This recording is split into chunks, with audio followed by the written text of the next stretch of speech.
오늘 시그널픽에서는 국민의힘 김용태 의원 모시고 자세한 얘기 나누겠습니다. 의원님 어서 오세요. 네, 안녕하세요. 경기 포천가평 김용태입니다. 네, 반갑습니다. 조금 전까지 저희가 뭐 통일교 얘기도 하고 막 그랬었는데요. 의원님께도 이 얘기 좀 여쭤볼게요. 민중기 특검 수사는 마무리가 됐는데 남은 것은 편파 수사 논란, 이걸 남기고 일단 사라지긴 했고요. 국민의힘과 비슷하게 민주당에서도 논란이 있었는데 제대로 수사하지 않았다. 이걸 횟수로 좀 받아본 데가 있던데 국민의힘은 17명을 30차례 이상 조사를 했고 압수수색도 20번 이상을 했고 당사도 들어간 적이 있잖아요. 근데 여당에 대해서는 전혀 수사가 이루어지지 않은 상태. 어떻게 좀 보십니까? 그렇습니다. 그러니까 민중기 특검의 편파 수사가 드러난 거 아닌가. 사실상 여권 봐주기를 뭉개게 해왔던 것이 아닌가가 드러난 것 같고요. 실제로 그 윤영호 전 본부장의 진술이 4개월 전에 이미 있었는데 예. 사실상 4개월 동안 뭉개 오다가 그 당시에 조서도 작성하지 않았다라는 게 최근에 언론에 나온 거 아니겠습니까? 그쵸. 수사 보고서에만 넣었다가 최근에 이제 언론의 집중 조명을 받다 보니까 이제서야 경찰로 이첩했다라는 사실 자체가 저는 특검이 이미 편파적이라고 생각이 들고요. 저희가 이 특검이 처음 출범할 때 여야 간에 그 여러 가지 절차적인 문제에 대해서 논의가 있었는데 저희가 우려했던 것이 이 특검이 왜 센 특검이냐면 수사 과정에서 인지했던 사건에 대해서 계속해서 수사를 더 이어나갈 수 있는 조건이 있습니다. 예. 이게 16호에 들어가 있는데요. 사실 이전 특검에 이런 것들이 없었기 때문에 수사라는 것은 수사 목적에 맞게, 특검 목적에 맞게 수사를 하는 것이 맞다라고 해서 저희가 그 당시에 반대했었는데 어찌되었든 민주당이 밀어붙여서 통과시켰다는 거죠. 근데 이제 와서 특검은 이 윤영호 전 본부장이 전재수 전 장관의 이 현금 수수와 관련해서 특검의 수사 목적과 대상이 아니어서 수사를 안 했다는 거 아니겠습니까? 네. 근데 여태까지 본인들 유리한 판단에 의해서 별건 수사도 다 수사를 이어왔었는데 유독 여권을 향한 이 통일교 사건에만 특검이 선택적으로 이 수사 대상을 좁게 해석해서 수사를 하지 않았다는 것 자체가 예. 편파적인 수사라는 것을 방증하는 것 같고요. 그동안 민중기 특검이 이 수사권을 매개로 해서 정치를 해왔던 거 아닌가. 굉장히 분노를 금할 수 없는 부분인 것 같습니다. 제가 네. 어제 필리버스터 때문에 이제 국회 본회의장에서 필리버스터 들으러 갔었는데요. 그때 이제 민주당 의원들하고 이야기하다가 들은 내용인데 민주당에서는 이제 다음 주에 2차 특검, 종합특검을 발의할 준비를 하고 있는 것 같습니다. 예. 근데 통일교 특검, 저희가 주장하는 통일교 특검을 받지 않은 채로 2차 특검을, 종합특검을 하겠다라는 것은 사실상 국민을 알기를 굉장히 우습게 알고 본인들 지지층만을 위한 특검을 이어나가겠다라는 것이라고 생각이 들고 저는 글쎄요, 민주당이 이 통일교 특검을 받아야만 그래도 특검에 대한 최소한 수사에 대한 공정성을 이어나갈 수 있지 않을까 생각이 듭니다. 예. 2차 종합특검 얘기를 하니까 또 국민의힘과 개혁신당은 계속 통일교 특검 얘기를 하시는 것 같고 아마 이 두 특검을 놓고 여야 협상이 좀 이루어지지 않을까 뭐 이런 생각이 좀 드네요. 근데 지금 이게 윤영호 전 통일교 세계본부장의 진술을 통해서 다 나온 의혹들인데 진술을 조금 본인 재판에서는 바꾸면서요. 박지원 민주당 의원 같은 경우는 이미 이제 윤 전 본부장의 진술은 신뢰를 상실했다 이런 주장을 좀 하고 있어요. 이건 어떻게 좀 그 보셨나요? 신뢰를 상실하게 만든 게 민중기 특검 본인들 아닌가 싶습니다. 계속해서 윤영호 전 본부장의 이 진술과 관련해서 대통령이 뭐 그걸 겨냥한 건지 아닌지는 해석에 뭐 따르겠습니다만 통일교 겨냥 아니라고는 했는데. 뭐 해산, 종교 해산까지 언급하신 거 아니겠습니까? 사실상 윤영호 전 본부장 입장에서 아마 제가 개인적으로 추측하기에는 예. 처음에 이 여야 정치인 5명을 언급한 것이 아마 플리바게닝을 좀 염두에 뒀던 거 아닌가 싶어요. 근데 결과론적으로는 이제 플리바게닝이 어렵게 됐겠죠. 왜냐하면 이제 여권에 대한 수사까지 이어질 수밖에 없게 됐고 결과적으로 대통령이 이제 종교해산, 그러니까 대통령이 종교해산의 발언을 꺼낸 이유도 제가 봤을 때는 특검을 받지 않기 위한 프레임인 것 같아요. 네. 우리가 경찰 수사하고 종교해산까지 할 수 있어 라고 엄포를 미리 마구 넣으면서 야당이 주장하는 특검을 피해가려고 하는 어떤 꼼수? 술수 아닌가 싶은데 결과론적으로 대통령은 본인 마음에 안 들면 검찰도 해산하고 뭐 정당도 해산하고 종교도 해산하고 합니까? 예. 저는 이재명 대통령 굉장히 위험하다라고 생각이 들고요. 이 부분은 특검을 통해서 제대로 된 수사를 이어나가야 된다고 생각합니다. 지금 이제 국민의힘이랑 개혁신당이 아마 이번 주 중에 만나셔가지고 특검법을 공동 발의하실 것 같은데 뭐 이걸 토대로 좀 뭉치겠다 이렇게 좀 볼 수 있을까요? 글쎄요, 뭐 아직 물밑에서 조율 중인 것은 없는 걸로 제가 알고 있고요. 하지만 개혁신당이나 국민의힘이나 이 특검의 필요성이 중요하다라는 것은 모두 다 이해하고 있기 때문에 네. 향후에 이런 부분을 같이 뭐 논의할 수 있지 않을까 생각이 듭니다만, 예. 결과적으로 중요한 것은 저희가 107석이고 개혁신당의 4석인데 110석 가지고는 특검을 발의할 수가 없는 거잖아요. 그쵸. 민주당을 설득하는 부분이고 국민들이 함께 좀 압박을 해주셔야 된다고 생각합니다. 지난번에 대장동 항소 포기권도 지금 민주당이 국정조사를 받지 않았어요. 이것도 시간이 지나고 나면은 분명히 정성호 장관이라든지 이재명 정권의 향후에 드러날 사실들이 있을 텐데, 네. 국정조사를 본인들이 지금 권력을 쥐고 있다 보니까 힘으로 이렇게 어거지로 받지 않았는데, 이 특검조차도 받지 않는다면 과거에 윤 정부 때 민주당이 윤석열 정부가 특검 받지 않는다는 논리를 얼마나 비판을 했었습니까? 네. 같은 논리로 지금 예. 민주당한테 돌려주고 싶고, 과거에 국민의힘이 방어 논리를 썼던 걸 그대로 민주당이 지금 또 방어 논리로 쓰고 있던데, 예. 민주당도 정말 본인들이 그 정의라든지 이런 것이 본인들이 생각하는 것에 있어서 같이 특검을 받아야 된다라고만 생각합니다. 뭐 통일교 문제는 일단 특검에서 제대로 수사를 하지 않은 것 자체가 좀 드러났기 때문에 아마 국민들도 여기는 어떻게 진행될지 관심 있으실 것 같아요. 국민의힘이 아마 계속 이것도 동력을 살려가실 것 같고, 지난주에는 대통령이 어떤 업무보고 자리에서 논란이 되는 발언들이 좀 예. 있었는데, 업무보고 좀 길어서 다는 못 보셨지만 이 발언은 보셨을 것 같아요. 환단곡이라는 좀 되게 오래된 책 얘기를 꺼내면서 좀 논란이 일고 있었거든요. 근데 대통령실이 이게 논란이 좀 이틀 연속 이어지니까 어제 입장을 내놓은 것은 환단고기에 대해서 그 입장에 동의를 한다거나 이거를 좀 연구해봐라는 지시는 아니었다라고 입장을 밝혔는데, 그렇다면 굳이 왜 언급을 했을까요? 글쎄요, 저는 대통령으로서 굉장히 부적절한 언어를 쓰셨다라고 생각이 들고요. 제가 대통령 업무 보고에 기억 남는 것은 그 환단 고기 이 예, 논란과 그 달러 밀반입 은닉하는 것, 책갈피에 예, 책갈피 은닉, 이 두 은닉하는 방법? 가지밖에 예, 생각이 남지 않습니다. 그러니까 대통령이라고 하는 자리가 굉장히 중요할 텐데, 그 동북아 역사재단 이사장을 앉혀놓고 이 이른바 정말 비공식적 혹은 사석에서 대화할 법한 이야기들을 공식 석상에서 내려놓는다는 것 자체가 대통령이 갖고 있는 가치관이라든지 태도가 여과 없이 드러난 거 아닌가 생각이 들고요. 그것을 보면서 많은 국민들이 정말 실망을 금치 못했을 것 같습니다. 또한 이어져 나오는 대통령실의 해명이라고 할까요? 그것도 참 가관인데, 솔직하게 대통령이 잘못 발언하거나 혹은 국민 상식과 동떨어진 발언을 하시면 대통령실에서 사과를 인정하면 될 텐데, 이것을 대통령실 대변인이라고 하는 분은 뭐 일본이 독도가 일본 땅이라는 주장이라든지 그동안 뭐 친일 관련한 발언들, 이것과 연계해서 대통령으로서 충분히 이야기를 들어볼 수 있지 않는가 하면서 해명을 하더라고요. 네.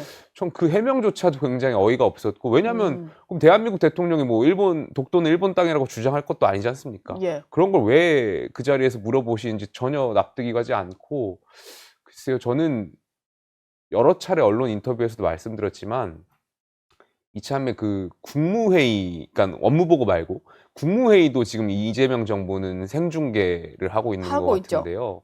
이것부터 좀 없앴으면 좋겠습니다. 저는 국무회의라는 자체가 장관과 대통령이 이 비공식적 자리에서 되게 중요한 업무들을 협의하고 추진해 나가는 자리잖아요. 예, 역대 대통령들이 저는 대부분 선의를 가지고 개혁을 해 나갔을 거라고 생각해요. 그럼에도 불구하고 해결하지 못한 것들이 있잖아요. 그 해결하지 못한 이유가 있을 거란 말이죠. 그러면 비공식적인 자리에서 정치를 할 게 아니고 정말 대한민국 국민과 국가를 위해서 이 문제를 해결하기 위해서 머리를 맞대야 되는데, 네, 그동안 대통령이 국무회의를 하면서 보여줬던 것은 노동부 장관하고 산업재해와 관련해가지고 국민들, 특히 지지층들을 보여주기 위한 쇼였던 거 아닌가 생각이 들어요. 대통령이 그렇게 산업재해 노동부 장관하고 이야기했는데 우리나라의 산업재해 줄어들고 있습니까? 최근에 또 광주에서도 굉장히 안타까운 사고 예, 있었던 거 아니겠습니까? 네. 대통령 여기에 대해서는 아무 말씀 없으십니까? 저는 이러한 것부터 좀 보여주기 행정부터 좀 없앴으면 좋겠다. 그냥 업무 보고 생중계도 그런 일환 아니었을까 생각이 듭니다. 사실 좀 내밀한 얘기를 다루는 게 국무회의 자리니까 오히려 생중계되고 있다라고 하면 할 말을 더 못할 것 같기도 하다는 생각도 좀 드는데, 생중계 방침을 좀 접는 것 같진 않고요. 오히려 앞으로도 계속 하겠다라는 입장이잖아요. 아까 말씀 주셨던 것 중에서 책갈피를 달러에 넣어서 밀반출하는 그거 뭐 제대로 검색이 되고 있냐? 이것은 인천국제공항공사 사장 이학재 사장을 상대로 질문을 했어요. 이걸 가지고 국민의힘이 보시기에는 굳이 왜 쌍방울 대북송금 사건 수법을 언급을 했을까? 자백이나 다름없다 이런 지적들을 좀 하시더라고요. 충분히 오해를 살만하죠. 그 관련해서 대통령이 공범으로 기소됐던 사건 아니겠습니까? 대북 그 달러 송출과 그 밀반입과 관련해 가지고 이미 중국 선양에 쌍방울 임직원 수십 명이 했던 전례가 있는데 대통령 여기 관련된 사건과 굉장히 깊숙하게 연관이 되어 있다라고 보여지고 있는 추측들이 많은데 예. 그럼에도 불구하고 일반 상식과 동떨어진 그런 질문을 국민들 다 보시고 있는 업무 보고 자리에서 그 질문을 하는 것 자체가 예. 이해가 가지 않았습니다. 왜냐하면 인천공항 사장하고 얼마나 대통령하고 중요한 이야기를 많이 할 수 있습니까? 한국에 들어오는 외국인에 대한 어떤 그런 부분이라든지 예. 한국인들이 또 외국으로 나가는 그런 문제라든지 과정에서 대통령이 알아야 될 내용도 굉장히 많은데 유독 그 굉장히 특이한 일반 국민들하고 생각하고 동떨어진 국민들은 잘 몰랐을 그 만한. 달러 은닉하는 방법에 대해서 질의하는 것 자체가 예. 대통령의 평소 생각과 가치관을 여실히 보여주는 것 아닌가 생각이 들었고 예. 그리고 그 물어보는 것 자체도 적절치 않지 않습니까? 그건 세관 업무인데 네. 인천공항 사장을 앉혀놓고 그런 것을 질문하는 것 자체도 질문의 내용도 틀린 것 같고요. 글쎄요, 결과적으로는 윤석열 정부 때 임명된 기관장을 망신 주기 위한 거 아닌가 생각드는데 대통령하고의 그 기관장과의 업무 보고를 딱 그 정도로만 생각하는 수준 자체가 굉장히 아쉽다 이런 말씀 예. 드리고 싶습니다. 그러니까 뭐 야당 출신 기관장이 많을 거잖아요. 전 예. 정부가 임기가 바뀐 지가 얼마 안 됐으니까. 근데 이런 식으로 흐르면 좀 우려되는 부분이기는 한데 이학재 사장 같은 경우에도 이렇게 얘기를 하더라고요. 이게 보안 분야에서 오래 일한 직원인들이 아니면 잘 모르는 건데 이게 많이 알려지게 돼서 범죄 수법인데 온 세상에 알려져서 걱정이다 이런 얘기를 좀 했고요. 근데 대통령실은 오히려 예방 효과가 있을 거다라고 답변을 했거든요. 어떤 예방 효과가 그러니까 있다는 예방 걸까요? 효과보다는 그 밀반출하는 것에 있어서 전수조사를 또 지시하신 거잖아요. 글쎄요, 그 국민들이 체감할 향후 파장에 대해서 그런 말씀을 하신 건지 이해가 가지 않았습니다. 실질적으로 네. 그 전수조사를 하게 되면 그 공항에 몰리는 여행객분들에 대한 그 혼란과 장시간 대기해야 되는 그 과정들, 그 불편을 대통령은 인지하고 계신 건가? 그냥 즉흥적으로 그 자리에서 발언하는 것이 글쎄 대통령의 언어라고 생각하지 않습니다. 과거에 윤석열 정부에서도 이제 이른바 출근길 문답, 그러니까 도어스태핑이라고 해가지고 그 당시에 많은 논란들이 좀 있었잖아요. 예. 지금 결과적으로 이재명 대통령의 이 생중계 업무 보고라든지 국무회의가 향후에 다시 이재명 정권의 발목을 잡게 되지 않을까 생각이 듭니다. 윤석열 정부의 도어 스태핑 같은 게 될 수도 있을까요? 그날도 이제 불필요한 논란들을 계속 나왔었죠. 예. 그 당시에 저희가 대통령실에도 많은 이야기를 했었는데 대통령의 언어라는 것은 굉장히 중요하고 모든 사안에 대해서 대통령이 이제 코멘트를 하기 시작하는 순간 그날 뭐 그 행정이라든지 모든 것이 마비가 되기 때문에 대통령의 언어는 신중해야 되고 또 차분해야 되고 이런 것들을 전달했던 거 아니겠습니까? 근데 예. 이재명 대통령 업무 보고 보면은 사실 차분이나 신중 이런 것보다는 즉흥적으로 본인의 어떤 그동안에 있었던 태도나 가치관에 대한 것들을 질의하는 것을 보고 국정 최고 책임자에 대한 언행으로 굉장히 맞지 않다 이런 예. 생각들 많이 하실 것 같습니다. 알겠습니다. 국민의힘 당내 상황을 좀 여쭤보겠습니다. 지난주에 당무감사위에서 중간 조사 결과라고 하면서 당원 게시판 의혹에 대한 입장을 좀 내놨었잖아요. 뭐 결론부터 얘기하면 한동훈 전 대표 그 가족들이 맞다 뭐 이런 내용이었는데 그 이후로 좀 당내 분위기는 어떤가요? 글쎄 뭐 많은 의원들하고 제가 교류해 보진 않았지만 적어도 이제 이 의원들 이야기는 여기에 대해서 굳이 지금 이 시점에 해야 되냐라고 말씀하시는 분들이 대체로 좀 많았던 것 같습니다. 시점의 문제. 예, 그렇습니다. 물론 이제 이 게시판 문제를 과거에 좀 해명할 부분이 있으면 해명하고 갔으면 좋겠다라는 생각들도 있지만 예. 하지만 대체적인 생각은 왜 지금 이것을 이 시점에 지금 뭐 드러내어서 통일교 특검 얘기도 해야 되고 할 그렇습니다. 말이 많은데. 또 대표께서 이제 단합을 이야기하고 있는 과정 중에 예. 굳이 이 시점에 이것을 꺼내는 것은 결과적으로 지금 계엄과 관련해서 당 지도부의 입장 발표와 관련해서 많은 의원들이 이제 비판이 있었고, 이것을 무마하기 위해서 이제 강성 지지층들을 좀 규합하기 위한 방법 아닌가라고 생각하시는 의원들이 다수 계신 것 같고요. 그런 점에서 굉장히 비판적인 목소리들이 좀 있습니다.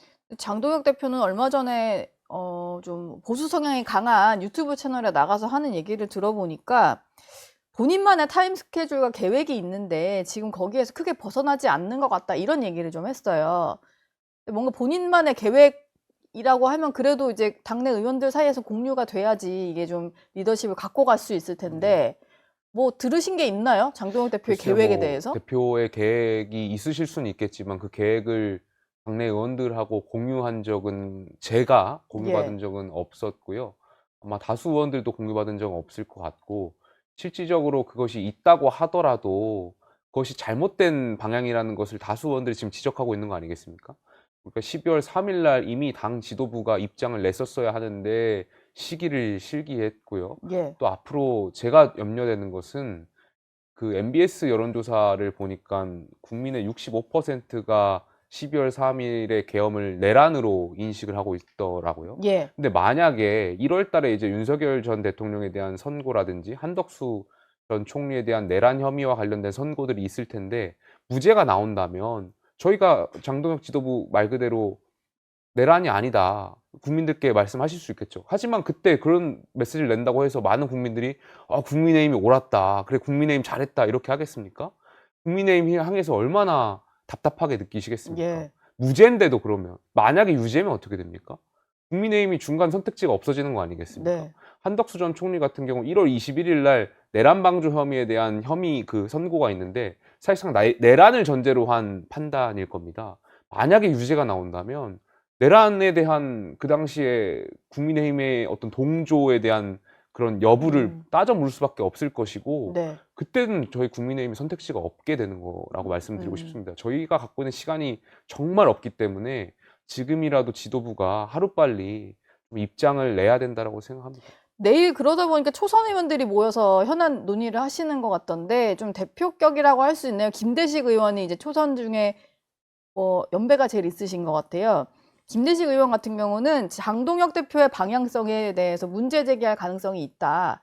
그리고 아주 일각에서는 이렇게 태도를 바꾸지 않을 것 같으면은 아예 우리도 비대위로 갈 수도 있다, 뭐 이런 얘기도 좀 나오는 것 같은데, 실제 분위기는 글쎄 어떤가요? 뭐 비대위 얘기에 대해서는 제가 언급하는 의원들 아직 보진 못했고요. 그건 일각에서 주장하실 수 있는 뭐 그냥 일각에서의 이야기인 것 같고요. 다만 초선 의원들이 그동안 모이지 않았다는 것 자체가 초선 의원들이 착하신 거죠. 예. 그러니까 초선 의원이라고 하면 당내의 문제점에 대해서 비판도 하고 거침없이 말씀들 하시는 분들인데 그동안 모이지 않고 지도부의 입장을 기다리고 존중해 줬던 거잖아요. 하지만 이제는 안 되겠다라는 생각들이 많이들 계신 것 같습니다. 그동안 장동혁 지도부가 한 100일 동안 있으면서 이 전략을 수정하거나 태도를 바꿀 수 있는 기회가 여러 번 있었는데 그걸 다 실기했다라고 생각하고, 이제는 초선 의원들이 더 적극적으로 목소리를 내서 지도부가 옳은 방향으로 갈 수 있게끔 뭔가 메시지를 내야겠다, 이런 생각들을 하고 계신 초선 의원들이 많이 계신 것 같습니다. 그냥 이제 장동혁 대표의 어떤 변화를 위한 모임이다, 이렇게 보면 되겠네요. 기본적으로는 당 지도부에 대한 변화를 촉구하지 않을까 싶습니다. 예. 마지막 질문으로요. 여당 이제 조국혁신당의 조국 대표가 뭐 국민의힘을 향해서 이 한마디를 하셨던데, 계엄에 사과했던 국민의힘 의원들 25명, 아마 김용태 의원 포함해서 기자회견했던 의원들 얘기하는 것 같아요.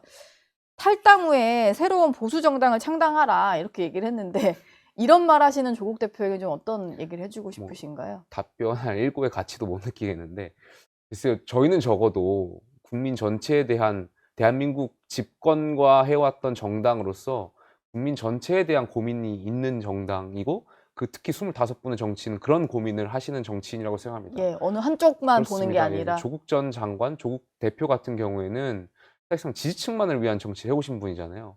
그리고 사실상 본인이 범죄 혐의로 입시 비리범이었는데 이제 대통령 사면을 받고 지금 다시 정치로 복귀하셔서 하는 건데 일말에 본인의 책임감이라도 있다라면 그런 말씀 못 하실 것 같은데 글쎄요, 저는 편향적이고 굉장히 지지층만을 위한 정치를 본인이 보여주고 있는 정치인한테 그런 비판을 받는다는 것 자체가 일고의 가치가 없다고 생각합니다. 알겠습니다. 내일 초선 의원들 모이신다고 하니까 그 결과도 한번 기대해 보도록 하겠습니다. 지금까지 김용태 국민의힘 의원과 함께했습니다. 고맙습니다. 감사합니다. 저희 영상 많이 시청해 주시고요. 좋아요, 구독, 댓글, 알림 설정 꼭 부탁드리겠습니다.